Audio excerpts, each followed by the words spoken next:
ሰላም እንዴት አላችሁ ቤተሰብ? ዛሬ ስለ ኤሌክትሪክ ክፍሎች የምናየው ይሆናል። እንግዲህ ኤሌክትሪክ ክፍሎች ከማየታችን በፊት ለቤቱ አባል ካልሆናችሁ ሰብስክራይብ፣ እንዲሁም ላይክ፣ ሼር በማድረግ ጀምሩ። የመጀመሪያው እንግዲህ እሳት አቀጣጣይ ክፍል ወይም ደግሞ ኢግኒሽን ሲስተም የምንለው ይሆናል።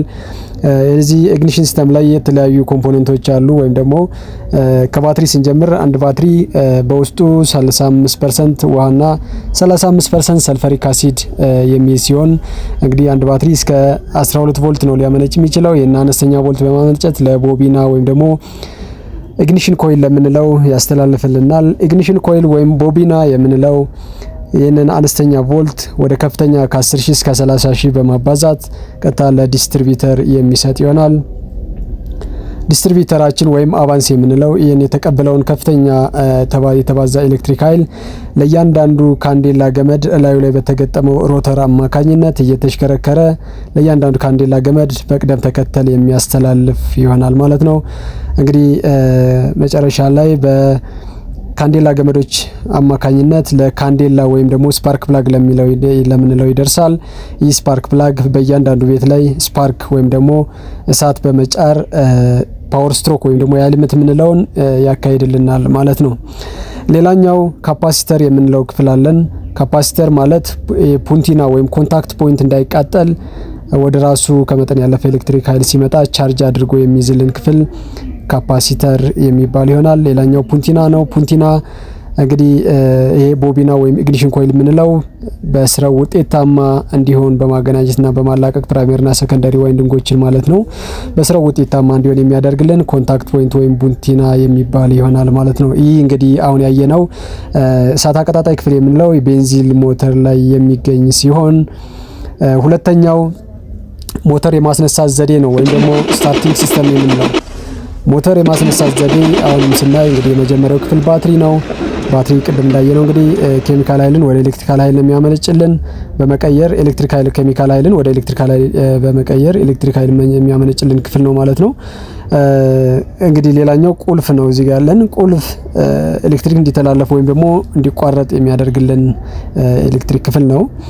ሌላው ስታርተር ሞተር ወይም ሞተሪኖ የምንለው ነው። ስታርተር ሞተር ወይም ሞተሪኖ የምንለው ከባትሪ ቀጥታ ኤሌክትሪክ ኃይል ይደርሰዋል። በሚደርሰው ሰዓት ላዩ ላይ የተገጠመች ፒኒየን ጊር አለው። ይህን ፒኒየን ጊር ወደፊት በመወርወር ኤሌክትሪክ ኃይልን ወደ መካኒካል ኃይል በመቀየር ፍላይሉን በመምታት ወይም በማሽከርከር ሞተር እንዲነሳ የሚያደርግልን ሌላኛው ክፍል ይሆናል። የሞተሪኖ ወይም ደግሞ ስታርተር ሞተር የምንለው ማለት ነው።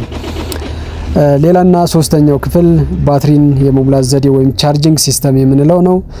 ይህ ቻርጂንግ ሲስተም ወይም ባትሪን የመሙላት ዘዴ እዚህም ጋር እንግዲህ ስናይ ባትሪ የመጀመሪያው ክፍላችን ነው። ባትሪ እንግዲህ በውስጡ ቅድም እንዳየነው ኬሚካል ነው ያለው 65% እና 35% 65% ውሃ 35% አሲድ እንዲሁም ሌሎችን ሊድንም የሚይዝ ሲሆን ይህን ቻርጅ ለማድረግ እንግዲህ የመጀመሪያው ዲናሞ ነው። ዲናሞ ከክራንክ ሻፍቱ ጋር በቤልት ወይ በችንጋ ይገናኛል። ከክራንክ ሻፍት የመካኒካል ኃይል ነው የሚቀበለው። መካኒካል ላይ በመቀበል ቀጥታ ይህን መካኒካል ኃይሉን ወደ ኤሌክትሪካል ኃይል ኮንቨርት የሚያደርገው ወይም የሚቀይርልን ዲናሞ የምንለው ነው ማለት ነው። ስለዚህ ቀጥታ ከክራንክ ሻፍቱ ያመጣውን መካኒካል ኃይል ወደ ኤሌክትሪካል ኃይል በመቀየር በሬጉሌተር ማለፍ አለበት።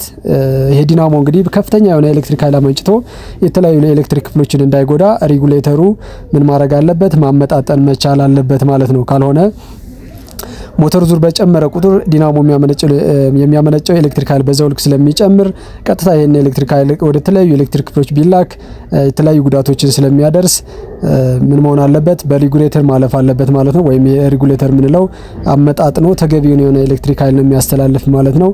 ለባትሪም እንዲሁም ለሌሎች ኤሌክትሪክ ክፍሎች በማስተላለፍ እንዲሰሩ ያደርጋል ማለት ነው። በዚህ መልኩ ባትሪ ቻርጅ ማድረግ ይቻላል ማለት ነው። እነዚህንና መሰል አጫጭር ቪዲዮዎች እንግዲህ በቀጣይም እንድሰራላችሁ ለቤቱ አዲስ የሆናችሁ ሰብስክራይብ አድርጉ። እንዲሁም ላይክ፣ ሼር በማድረግ ትብብራችሁ አይለየን ላለውኝ ቴንክ ዩ